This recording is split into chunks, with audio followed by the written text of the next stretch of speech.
de verlos a todos y no les puse a grabar, pero no te has perdido de mucho, doctora.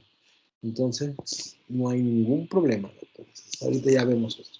Repetimos, los nódulos de Trantas son una respuesta inflamatoria, a diferencia de las fosetas de Herbert, que es por un roce constante. Estos sí van a formar un proceso inflamatorio. Si biopsiamos esa zona va a haber células eosinófilas, ¿ok?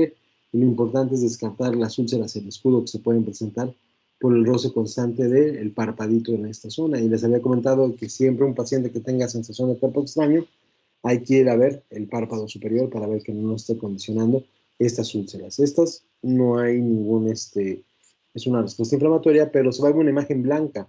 No sé si ustedes han visto en los pacientes adultos, blancos, de tez blanco, que como que le está cambiando el color de los ojos, o que se forma un arco alrededor de la córnea. Pues, ¿okay? Es un arco que se llama arco senil o se llama gerotoxón. No tiene mucho que ver con la senilidad, es un punto importante, pero sí tiene también mucho que ver con el nivel de colesterol que tiene el paciente en la sangre. Entonces, sí se ven en pacientes adultos, se puede relacionar con el envejecimiento, pero es más característico que se presente por este proceso de acúmulo de colesterol. ¿Okay? Entonces, también nos puede dar una pauta para que se cheque bien este paciente. Tenemos las úlceras en escudo, se forman placas, pero es el tipo de afectación de queratopatía. Y reconocer que estos se llaman nódulos de Trantas, doctores. Se van a encontrar aquí, se llaman nódulos de Horner-Trantas. Son las dos iguales. ¿Cómo vamos a manejar este tipo de procesos, doctores? Los vamos a manejar con antialérgicos, que habíamos platicado en la clase anterior que hay varios tipos de antialérgicos.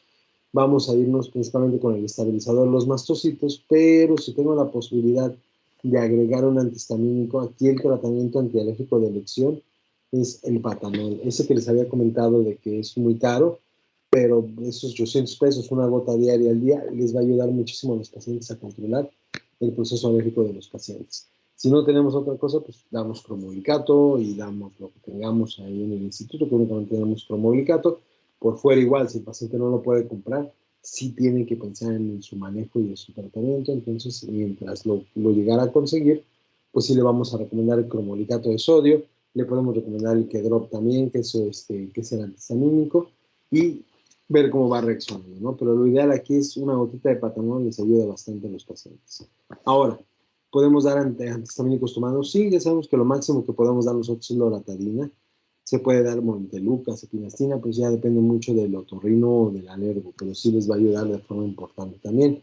La acetilcisteína aquí en México no existe y realmente pues es para eliminar ese moco en exceso que sí llega a ser molesto, sí llegamos a sentir igual basurita por esa presencia de moco, pero realmente es más prioritario limitar el daño que tenemos a condicionar el daño del moco que nada más vamos a estar presentando, doctores. Entonces, no hay tanto problema que la acetilcisteína no haya aquí en México, pero sí tenemos lo que es la ciclosporina.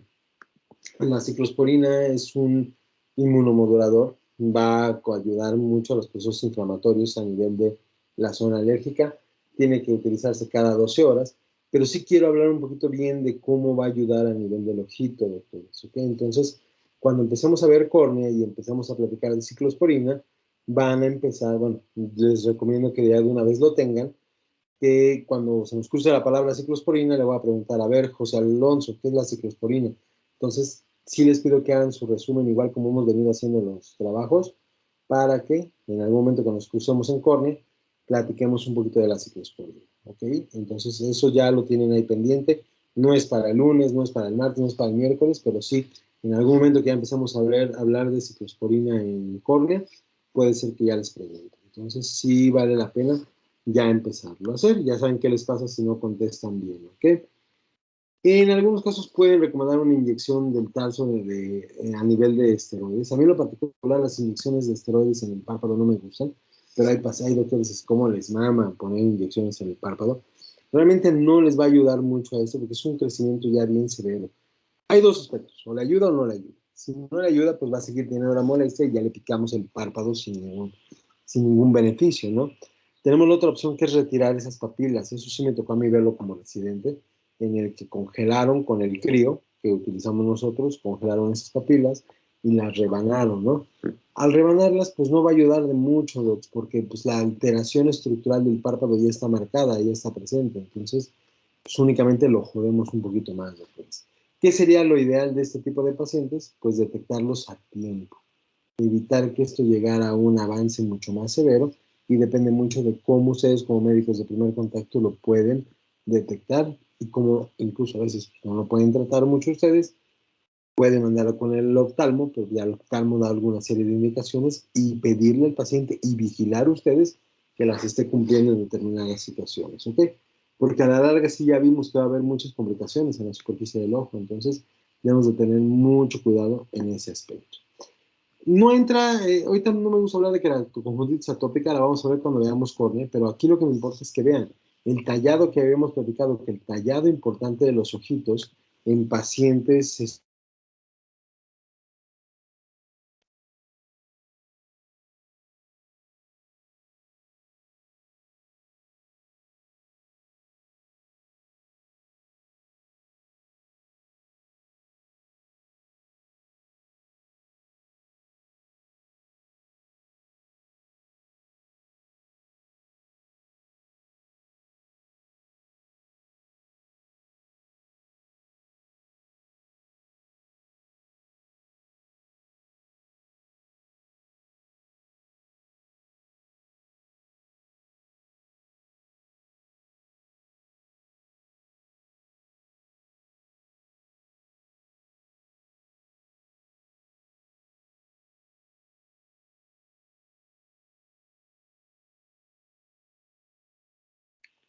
¿qué me sacaron? Van a ver, doctores, van a ver.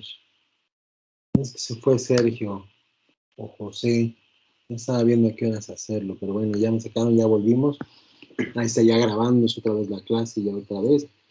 Pero bueno, lo importante aquí es que no se tallen los ojos. Ya les dije con qué se tienen que tallar los ojos, con los codos, ¿no?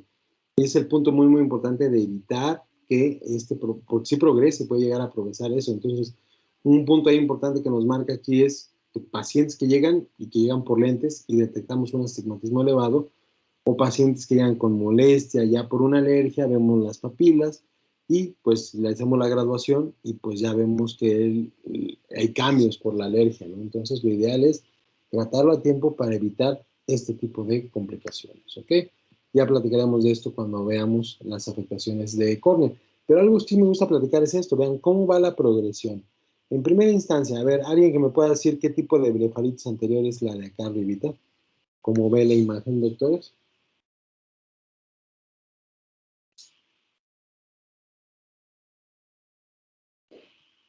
¿Podría repetirlo, doctor? Es que no lo ¿Qué entendí. tipo de blefaritis anterior tiene este paciente, doctor?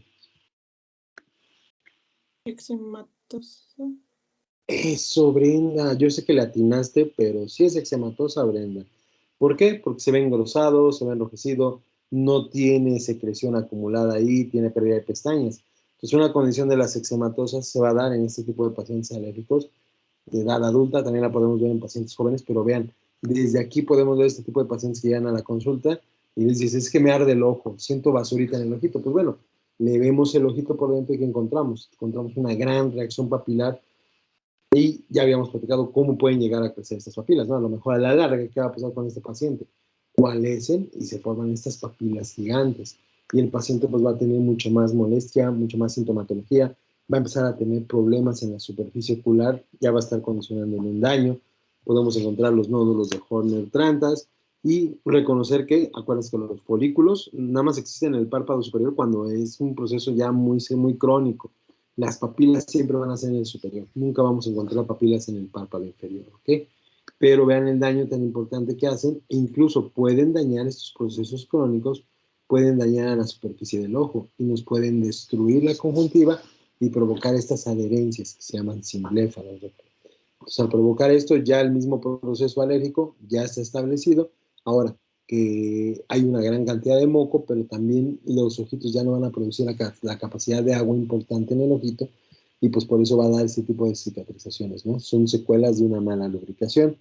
Vean aquí cómo se ven los nódulos de Horner-Trantas y se ve como una imagen de un pseudo-gerotoxón, un pseudo-arco senil. Aquí estarían en el sector superior, pero vean el grado de avance de este tipo de reacciones inflamatorias. Y ya desde ahí podemos inferir, porque a veces mandan niños con el diagnóstico de terigión, doctores. En los niños nunca va a haber pterigión, ¿no? Es que tiene una carnosidad ahí en el ojo y se le pone rojo el ojito. Y ya lo vemos y no, pues es una reacción inflamatoria secundaria al proceso alérgico, ¿no? No tanto una carnosidad, no va a haber formación de carnosidades en los niños, doctores, ¿ok? Y ese es el principal problema, tanto en las afectaciones por conjuntivitis papilares gigantes, como por la presentación de folículos en el párpado superior. ¿Se acuerdan que a veces el tracoma, que era una relación de clamidia, de infección de clamidia, una de los avances, complicaciones mucho más severos es la pérdida visual, ¿no? Por eso se llega a perder al tener la afectación de pérdida visual, porque se fijan, la córnea pierde su transparencia de forma importante. Y es por el constante rozamiento, ya sea tanto de folículos en la clamidia como de papilas en este tipo de procesos alérgicos severos. ¿Okay? Entonces, como les digo, lo ideal aquí es limitar el daño, ver que no haya tanto daño en la superficie del ojito, porque estos pacientes acaban en protocolo de trasplante de córnea.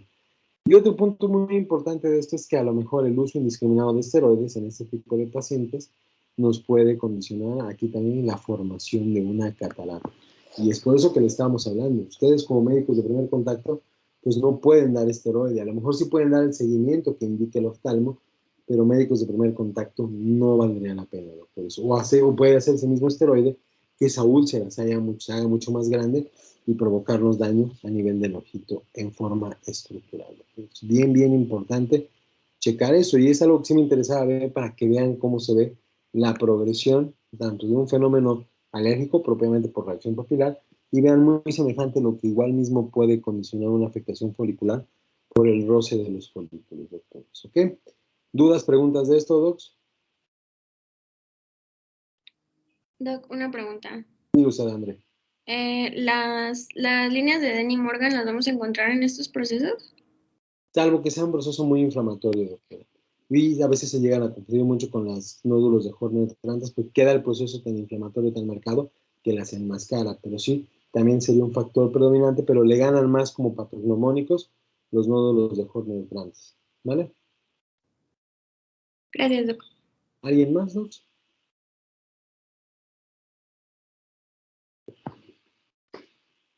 Muy bien. Entonces, esto es con respecto a las afectaciones papilares por alergias, ¿no? Ya hablaremos cuando veamos con la conjuntivitis alérgica de su manejo. Ahora vamos a hablar un poquito me permítanme tantito, voy a apagar un poquito la esta, ¿no? Se me fue aparte, pero vamos a seguir hablando. Vamos a hablar de dos procesos importantes, que son el pénfigo y el Steven Johnson, que realmente son condiciones muy, muy, muy semejantes, ¿ok?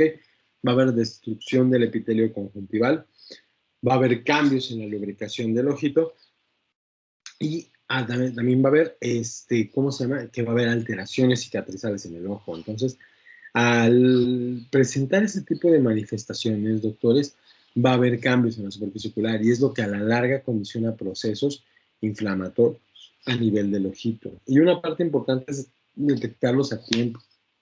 El detectarlos a tiempo nos va a dar la idea de que se pueden tratar y podemos limitar este tipo de alteraciones importantes. Un tipo de esto es el pénfigo cicatrizal. El pénfigo cicatrizal es una enfermedad mucocutánea ampollosa, va a estar relacionada con procesos autoinmunes de hipersensibilidad tipo 2, va a ser de característica idiopática, y una característica de eso se va a presentar ampollas subdérmicas, ¿no? Estas ampollas son las que van a producir daño en el epitelio, se pueden romper, y es lo que nos va a dar los procesos cicatrizales en la superficie del ojito, doctores, ¿ok? Y es más común que se presente en mujeres, a diferencia del Steven Johnson. Realmente este pénfigo se va a presentar de forma bilateral, aunque es más común que sea uno mayor que otro. E inicia con un proceso de conjuntivitis, irritación, ardor y lagrimeo. Va a haber una reacción papilar, y es lo que a veces nos puede confundir con una conjuntivitis bacteriana, pero a la larga se forman estos daños, estas burbujitas a nivel de la conjuntiva se van a romper, y al romperse pues dañan el epitelio conjuntival, provocan ahí una ulcerita, el paciente va a tener mucha molestia, cosa que no hacen las bacterias, doctores, y en algún momento también pueden formar pseudomembranas. Entonces ahí también debemos de ver los diagnósticos diferenciales. Una característica aquí son las bulas que aparecen, ¿ok? Y sobre todo la cicatrización nos va a dar retracción conjuntival, que es la que habíamos platicado, que es el simblefaron, que aquí vemos en esta imagen. Por esa ruptura se cicatriza mal, ya de plano la producción lagrimal está mal, y nos empieza a dar este tipo de adherencias que a la larga también condicionan alteraciones a nivel de los párpados, doctores. ¿Ok? Miramos, aquí tenemos otro ejemplo, el cimbléfaro. Vean cómo se adhieren, ¿no? Son procesos que hubo un proceso cicatrizal ahí y en algunas condiciones puede llegar a cicatrizar de esta forma. ¿Ok? Tanto las complicaciones del pénfigo como del Steven-Johnson son muy semejantes. Van a presentar ojo seco, van a presentar las adherencias que ya platicamos. A nivel de los bordes libres de los cantos pueden presentar estas adherencias de la piel que se llaman anquilobléfaro. Puede ser secundario al proceso inflamatorio tan severo que se va a presentar.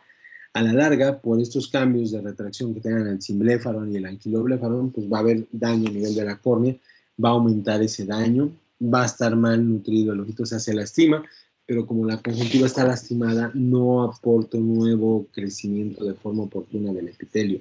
Tarda y el ojito, pues al tardarse, pues empieza a dañarse y sigue presentando este tipo de cambios y hasta el final dar algo que se llama queratinización, que es el proceso final de este tipo de situaciones, al igual en el Steven-Johnson, y al final también puede haber vascularización en el ojito.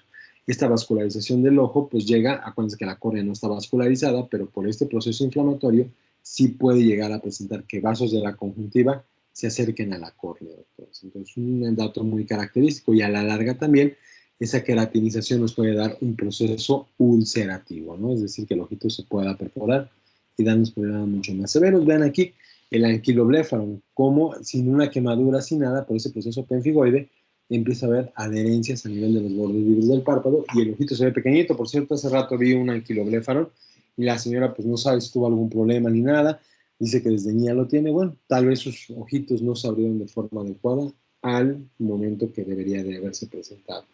Y el problema principal es esto, es la queratinización. Vean, se forma como una especie de vidrio esmerilado que va a tener una gran cantidad de vasos sanguíneos y obvio, pues el paciente que se va a caracterizar. Va a caracterizarse por una baja visual muy importante. ¿Ok? Ya cuando tenemos esto, pues realmente ya el daño, tanto en el Steven-Johnson, porque se también un punto importante que puede llegar a pasar en el Steven-Johnson, ya cuando tenemos en esta situación, sí podemos seguir dando lubricantes, seguimos dando tratamiento, pero realmente ya no va a mejorar. Aquí ya tenemos que pensar en un proceso quirúrgico, que es un trasplante de córnea. El problema es que a veces el trasplante de córnea, pues necesitamos mejorar un poquito la superficie del ojo, es ver que hay una adecuada lubricación, porque si no, imagínense, se pone la córnea, la utilizamos en este paciente y si el paciente ya tiene un daño estipulado por mala lubricación, va a acabar igual y vamos a gastar una córnea. ¿Okay? Entonces, sí tenemos que ser medio cuidadosos con los recursos, sobre todo de material orgánico. Pero sí, el chiste de este proceso y de todos estos dos temas es llegar a evitar a que se presenten estas complicaciones. Y ustedes como médicos de pregrado, les va a tocar ver esto en algún momento. O sea, a mí como en el hospital me los llegan desde terapia, pues lo más seguro es que ustedes en algún momento van a andar ahí papaloteando y se les va a quedar a cargo del MIP un paciente con síndrome de Steven-Johnson. Entonces, lo ideal es que en este tipo de pacientes, si ya está diagnosticado y hay cambios a nivel del ojito, protegerlo lo más que se puede. ¿Y cómo lo vamos a proteger, doctores? Podemos dar un poquito de esteroide, ya lo tuvo que haber valorado el oftalmólogo, pero algo que a lo mejor no requieren valoración por el oftalmólogo es lubricar ese ojito. Al presentar este tipo de situaciones, pues te vas a orientar de que el daño a nivel del epitelio ya es avanzado y por lo tanto la lubricación básica no está de forma adecuada. Entonces lo que hay que hacer aquí es estimular con lubricantes. A veces el lubricante, que es la hipromelosa, que es la más común que tenemos en el sector salud, no funciona tal cual, doctores. Es un lubricante muy sencillito. Entonces, ¿qué hacemos? Pues sí tenemos que recomendar lubricantes externos. ¿Qué lubricante externo puedo recomendar más de la cuenta? Podemos recomendar la Grisel PF. Eso ayuda bastante. Hay un lubricante muy bueno que tiene para recuperar las 3 capas de la lágrima. Se llama Artelac Complete. Pero es un frasco grande, sí alcanza como para un mes y medio, pero sí vale como 700 o 800 pesos, doctores. Entonces, sí, a veces, pues mejor, a veces el paciente se va con la hipromelosa. O, por ejemplo, la Grisel que les estaba comentando vale como 300 pesos. Tiene su frasquito, no tiene conservador y ayuda a mejorar la epitelización de la córnea, doctores. Entonces, sí pensar en otro tipo de lubricante, en otro tipo de manejo lubricacional, más que el que si estamos dándole no le funciona, sí pensar a través del oftalmo qué tipo de lubricante le puede ayudar. El antibiótico solo en caso de que se pueda agregar una infección que es muy común, porque vean cómo está la superficie de la córnea. La mitomicina C, a mí no me gusta utilizar la mitomicina C, para nada, ni en pterigiones, ni nada de eso. Entonces yo soy soy un férreo enemigo de la mitomicina C, doctores. En algún momento lo ponen acá como para limitar el proceso inflamatorio, evitar el crecimiento más de capas profundas, pero pues realmente no funciona de mucho. Lo que sí funciona es la utilización de un lente de contacto blando. Así como habíamos platicado en órbita que había lentes de contacto que cambiaban los colores, hay lentes que van a proteger como un escudo el ojito, ¿no? Entonces, en vez de tenerlo tapado todo el tiempo, que a veces lo tapan mal, o que estarse poniendo gotas cada 15 minutos, cada media hora, cada hora de lubricante, mejor le pongo su lente de contacto en los dos ojitos, lo empezamos a lubricar y a dar tratamiento y nos ayuda un poco a evitar ese daño estructural que, como vimos, es mucho severo, doctores. Citotóxicos y la globulina nunca los he utilizado para este tipo de pacientes, yo en lo personal, pero sí podemos pensar en una cirugía. Una cirugía consistiría en eliminar esas adherencias que tiene, pero pues ya vimos que de por sí ya el ojito está jodido porque se destruyeron las células de Krause y de Wolfram, se destruyeron las células caliciformes. Si yo llego y trato de cortar estas adherencias, voy a provocar un fenómeno inflamatorio y puedo destruir más algunas células basales de lágrima que estén por ahí, ¿no? Entonces, si no me gustaría ya tocar ese tipo de pacientes, lo estamos valorando y nos procuramos por mantener la superficie ocular bien, y si hay otro tipo de limitaciones a nivel de la superficie del ojo, si ya está estable, pues que se valore para así ver si es candidato, como les digo, a este tipo de trasplantes, que como lo ideal es que funcione siempre y cuando la superficie del ojito se encuentre bastante bien, ¿ok? ¿Dudas con Pénfigo, Docs? Doc, una pregunta. Sí, usado. En el caso de la hipromelosa, que es la que se usa pues más comúnmente, ¿cuántas veces estaría recomendado usarla en los pacientes si no tuvieran para el medicamento más caro? Si no tienen para esto, cada 15 minutos, doctor. Máximo cada media hora. Entonces ahí viene la problemática, porque si está en terapia, la enfermera ya se chingó y tiene que, perdón, al gremio enfermeril, pero pues ya se fregó, porque tiene que estar poniendo las gotas cada media hora. Si está junto a un paciente, la enfermera le va a dar las gotas al paciente, así ponga las gotas cada media hora. Pero pues si ya se tiene que ir, o no llegó el que lo iba a cubrir, o lo que sea, pues ahí viene la problemática, ¿no? Entonces sí, la lubricación con la hipromelosa debe ser cada media hora. En los procesos agudos, el Agrisel lo podemos recomendar cada hora, siempre y cuando es un proceso agudo, pero al final se acaba recomendando, al igual que la hipromelosa, cada 4 horas. Pero un punto importante que nos puede ayudar ahí, y que dice también la diapositiva, es utilizar hasta cierto punto, bueno, los esteroides, que vamos a dar dosis de reducción, pero también utilizar un gel carbómero. El gel carbómero es como una lágrima artificial en un tubito. Viene en especie de gel. Entonces, este gel se lo vas a poner adentro del ojo y le sirve como un colchón. Entonces, a lo mejor si el paciente no va a estar todo el tiempo ahí, el familiar no va a estar todo el tiempo ahí, que le pongan el gel cada 8, cada 6 horas, y pues cada hora estarle poniendo el lubricante, ¿no? Pero depende mucho de esta lubricación. Si no se atiende, si no se realiza la lubricación de forma exacta, lo más seguro es que el ojito acabe, tanto de Steven Johnson como esto, acabe en esta misma situación. ¿Qué, doctores? De complicaciones.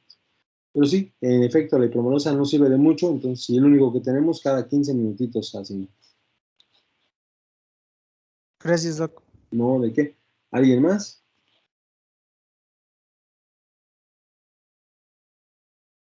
Ok. Bueno, Péfigo y Steven Johnson son dos aspectos muy semejantes, nada más que la diferencia es una enfermedad vesicobullosa, multicutánea, aguda y grave, y recordar pues, la definición del pénfigo, ¿no? Es una enfermedad mucocutánea igual ampollosa, es muy común, y al final va a producirse lo mismo, lo único que varía es la causa por lo que se presenta, ¿no? El pénfigo realmente a veces abarca la condición idiopática, el Steven Johnson es más común en hombres que en mujeres, no hay una reacción inmunológica específica tal cual que nos dé el diagnóstico de este tipo de situación, pero algo que sí es muy común es que haya habido una ingesta previa de algún medicamento que le condicionó todo esto. Hablando de Steven Johnson, en términos generales, ¿cuál es el medicamento que más debemos de tener cuidado para evitar lo que es el Steven Johnson? O lo que nos puede generar una complicación. ¿Qué tipo de medicamento es? El antibiótico, el trimestoprim, creo, ¿no? ¿Qué tipo de medicamento es el trimestoprim? Bueno, con sulfamethoxazol. ¿Qué tipo de medicamento es? Macrólido, fluoroquinolona, cefalosporina. ¿Qué tipo es la sulfamethoxazol? Es una sulfa, doctor, tiene anhídrido sulfídrico. Entonces, lo principal a veces que nos puede dar, que es igual es un bactericida o bacteriostático, igual el trimethoprim, que antes bactericida ayuda a eso, pero tiene su anillo sulfídrico. Entonces, todos los medicamentos que tengan un anillo sulfídrico pudieran condicionar un Steven Johnson. En general, el más común es el Bactrim, como dice el doctor Jorge, ¿no? Pero sí puede llegar a condicionar. Y a veces lo tenemos, como dices, que se toma un Bactrim y viene, ahora está, parece todo quemado del cuerpo y el ojito no lo puede abrir. Lo más seguro es ahí confirmemos que es un Steven Johnson, ¿ok? Es muy común por los medicamentos, generalmente es una vasculitis a diferencia de la otra, es un proceso autoinmune, y esa es autolimitada, y en efecto, tanto el pemfigo como el Steven Johnson va a ser autolimitado, pero ¿a qué costo, doctores? Va a ser un costo de que hay unas complicaciones importantes en el ojito y que el paciente quede con un déficit visual importante, y a lo mejor en ese momento el paciente pues, está intubado, no sabe ni qué pedo, entonces cuando regrese va a decir, pues, veo muy mal, ya quedé mal por el Steven Johnson, ¿no? Y en efecto, pero quedó porque no se trató de proteger a ese ojito, doctor. Es bien importante para que ustedes, como digo, en algún momento les va a tocar algo parecido con estos pacientes y hay que verlos, ¿ok? Empieza como cualquier gripa, fiebre, malestar, dolor de garganta, altragias, dura hasta 14 días, pero el daño epitelial dura hasta 14 días y las secuelas pueden ser bien importantes. El ojito se ve enrojecido, puede tener un ectropión secundario, va a tener reacción papilar, puede confundirse con una conjuntivitis bacteriana sin ningún problema por la conjuntivitis membranosa. Y a veces hay que retirar esa secreción que vemos ahí y ya definir si es una membrana verdadera o es una pseudomembrana. Una característica de esto es que a veces pensamos que las sulfas es el único medicamento que nos puede dar esto. A mí me ha tocado en la experiencia que tengo que a veces los pacientes con cloranfenicol, con uso indebido de cloranfenicol, nos pueden dar un Steven Johnson-like a nivel del ojo, ¿no? Va a haber zonas necróticas, o sea, va a haber material acumulado ahí en canto interno, va a haber pseudomembranas que se retiran y no sangran, y a veces el uso de cloranfenicol puede condicionar ese tipo de situaciones. Entonces, no es absoluto, pero sí tendríamos que ver qué fue, si puso algún tipo de medicamento más importante, ¿ok? Eso es muy importante de esta diapositiva. Y a la larga, pues todas las complicaciones que platicamos hace rato, el simbléfaro, la epífora, el ojo seco y la alteración de la córnea, secundaria a veces por esa retracción que deja en las cicatrices y puede condicionar un ectropión cicatrizal, ¿ok? Y el tratamiento es muy semejante. Vamos a dar lubricación, vamos a dar corticosteroides, humanos, sistémicos, a veces pasados por la vena a nivel de bolos, dependiendo de cómo lo está manejando el médico internista. Hay que dar el suplemento de lágrima, doctores. El lubricante es bien importante. El gel carbómeno también es muy importante. Yo por mí metía la cabeza del paciente en una piscina y ahí que se quedara, ¿no? Con los ojos abiertos, ¿no? No se va a poder hacer eso, ¿no? Entonces, lo ideal es estar lubricando de forma constantemente el ojo. Una forma de protegerlo sencillo es colocar un lente de contacto terapéutico, tanto en el pemfigo como en el Steven Johnson.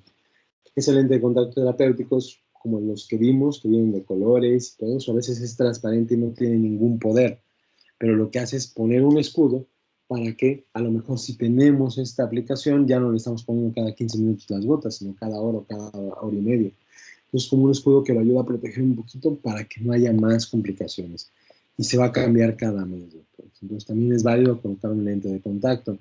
Y en algunos puntos buscamos que haya mayor lubricación. Al haber mayor lubricación, ¿cómo lo vamos a buscar? Lo vamos a buscar con el lubricante que ya platicamos, pero podemos hacer una jugarreta que volveremos a platicar en el síndrome de ojo seco, que sería la oclusión del punto lagrimal. ¿De qué me sirve a mí tapar la vía lagrimal? Si ya habíamos dicho que pues, esa vía lagrimal debe ser permeable y debe de funcionar para eliminar la lágrima. En este tipo de pacientes, ¿de qué me serviría el tapar el punto lagrimal con un tubito de silicón, doctores? ¿De qué me serviría? Para que dure más la lubricación. Exacto, vamos a tapar la cañería, ¿no? Entonces, ¿cuál es el principal dato de que se queja el paciente por una obstrucción de vía lagrimal? Ahorita se lo van a preguntar en el examen. Epífora. Exactamente, entonces aquí, pues, si lagrimó una vez el paciente sí está poca madre, o sea, ya lo hicimos porque la misma lágrima se está acumulando y además hacemos que el lubricante que estamos dando permanezca más que en el ojito y evitemos esas complicaciones severas en el ojo. Obvio, el tener mucho material acumulado pues nos puede dar una infección, ¿no? Entonces también mantener un poquito de limpieza en ese ojito. Entonces, es la finalidad del punto lagrimal y lo vamos a volver a platicar cuando veamos el síndrome de ojo seco, doctores. ¿Ok? Dudas con Steven Johnson, realmente lo único que varía mucho es el género, se presenta más en hombres, la causa que lo pudo haber provocado, que es el uso de medicamento, las complicaciones son muy semejantes al pénfigo y el tratamiento y el manejo debe ser muy, muy, muy semejante. ¿Alguna duda, pregunta con esto, Docs? Doc, ¿el lente de contacto entonces se considera como una recomendación complementaria a un tratamiento, ¿no? Sí, sí, sí, se tiene que poner. A veces hay un proceso que se llama talsorrafia, pero se tiene que hacer ver que es suturar el párpado superior con el párpado inferior. Eso nos ayuda a proteger al ojo, ¿no? Pero es mucho más agresivo. Yo tengo un paciente, tengo una urgencia ahí que está pendiente ahí, que le hicieron una talsorrafia mal bueno, le hicieron una talsorrafia, no les importó mucho el ojito, les importaban más los implantes por una quemadura que tuvo, pero esa sutura lastimó el ojo y me lo microperforó, ¿no? Entonces, como que si se va a hacer ese cierre de los párpados, debe de ser total, que no se abran para nada, ¿no? Pero mejor para eso, si no sabemos o no podemos, le ponemos el lente de contacto blando. Entonces ya ahí queda como un escudo, le puedes seguir poniendo tu medicamento, excepto el gel, pura gota, pura gota, pura gota, y se lubrica el ojito y se mantiene dentro de las condiciones normales del ojo, ¿vale? Sí, Doc, gracias. ¿Alguien más, Docs? ¿Se puede poner gel y luego el lente de contacto? Y ya después No, ya no, porque ya no tienes una superficie plana, Doc. Entonces, si le vas a poner lente de contacto, vas a suponer que el lente de contacto va a ser la acción del gel. El gel debe mantener un poquito de las condiciones superficiales oculares importantes, se va a ir disminuyendo ese gel, pero va aumentando ese ojito, ¿no? Aquí el poner el lente de contacto, ya estás haciendo de que desde ahí está protegido la superficie del ojito, le vas a seguir poniendo gotas, las gotas son permeables al ojo y ya no hay tanta exposición que le condicione esa cicatrización, ¿no?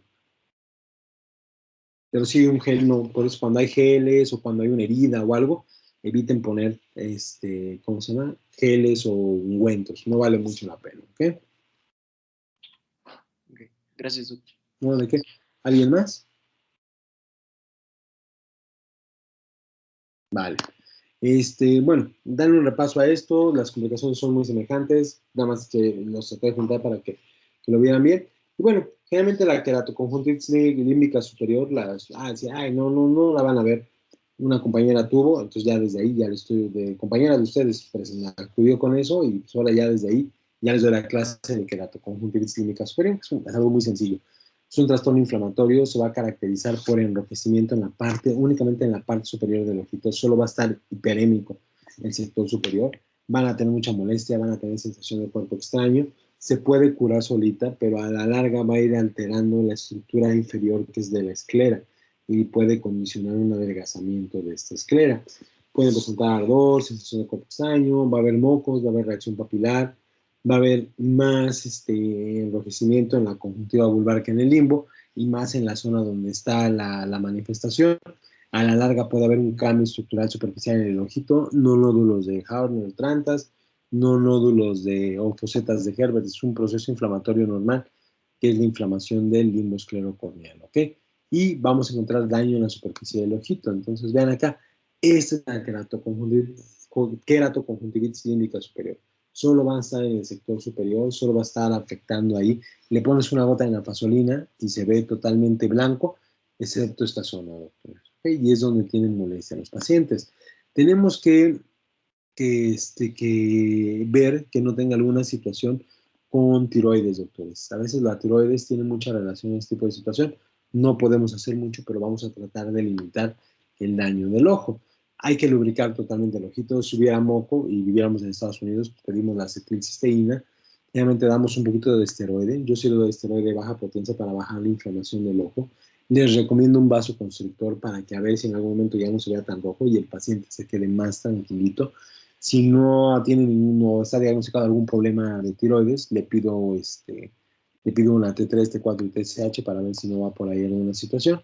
Y la termocauterización ya es muy volada, ¿no? Realmente este tipo de pacientes se recuperan en unos 10, 15 días, se sienten un poquito mejor, pero el problema es que puede ser recurrente, ¿no? Entonces sí hay que investigar bien las condiciones, sobre todo los niveles de tiroides. Podemos pedir unas proteínas, un factor reumatoide, una proteína C reactiva, una velocidad de sedimentación globular para ver si no viene por ahí un proceso inmunológico, pero la mayoría de los casos no tienen una condición más específica, más que sea mujercita y aparezca en este tipo de daño. Tampoco el daño tiroides es específico para este tipo, pero hay que investigar. ¿Ok? ¿Dudas, preguntas con esto, Docs? Doctor, entonces no va más encaminado a hiper o hipo, o sea, es en general una disfunción tiroidea. Es una hipertiroidea, una disfunción tiroidea, pero tiende a ser más hipertiroidea. Gracias, Doc. ¿Ok? Entonces hay que tener cuidado, si ven enrojecimientos de ese tipo, pues, y más en género femenino, pues hacerles sus pruebas normales, ¿sí? Y ya sabemos cómo dar tratamientos. Y solito se cura, que es lo mejor de todo. ¿Alguna otra duda, pregunta, Docs? Pues bueno, el lunes ya acabamos conjuntiva, empezamos a ver un poquito de córnea. A las 8 su examen, Doc, se cierra a las 10 de la noche. Tienen tarea para entregar ya la otra semana. Vamos de acuerdo al plan, pero ya vamos a empezar con córnea. Si este es pesado, que nos faltan unas 30 diapositivas todavía. El otro está peor, doctores, pero la córnea es muy, muy, muy bonita. Entonces, bueno, desde mi punto de vista, ¿no? Pero ustedes van a decir, ¡bah! ¡Qué horror! Quiero ver sangre, quiero ver vísceras, cuando van a ver el ojo, ¿no? Pero pues, a mí me gusta. Es como me gusta, puta, nos vamos más lento. Entonces se pliegan. Nos vemos. Vayan a su examen. Nos vemos el lunes, Doc. Gracias, Doc. Hasta el lunes. Nos vemos, Hasta Doc, luego, gracias. Doc, gracias. Adiós, Doc. Gracias.